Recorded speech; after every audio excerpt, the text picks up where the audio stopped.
Hi, I'm Sandra Kearney and this is Susan Marsden. Hi. And we've just come to the end of our 6 lengthy sessions on making history at home. And we thought maybe what would be of interest would be shorter sound bites. And Susan's going to explain what our next set of sessions are about. Yes, if you haven't got a lot of time or you would like just to watch a very short video rather than go right through our earlier videos, although of course you can revisit.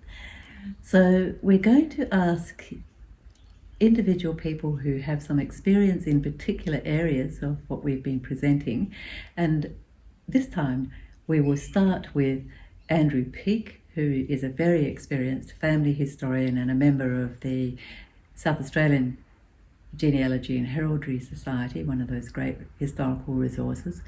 And he's going to talk to us a little bit about how you make a start on family history.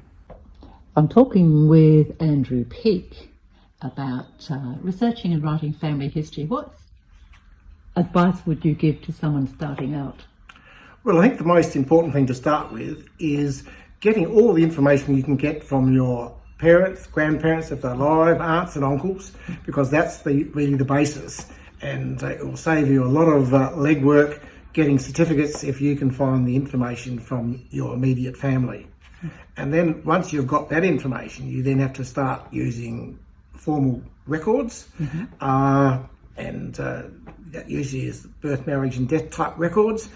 Sometimes you can get that at no cost, sometimes you have to pay, and then it's fleshing out those basic bare details with some biographical information, because that's what brings the family to life. Birth, marriage and death is pretty boring stuff, but it's the what they did with their lives and some of the misadventures they have and all that sort of thing what makes family history interesting. Which actually means that we should also be keeping some personal, diaries or letters as well, shouldn't we? Yes, as well. All those certificates of employment and school, final year exam records and all that sort of thing all adds to the family. And can you tell me what you're holding here is a most recent edition of a very handy guide that you put out? Well, I realised very early in my research that archives and libraries often didn't know what they held in their own resources. And so I collected all that information together, and so they can go along to the library or the archive and say, look, I know that you hold these records and I want to look at them, yes. Please. That's a good idea. Thanks, Andrew.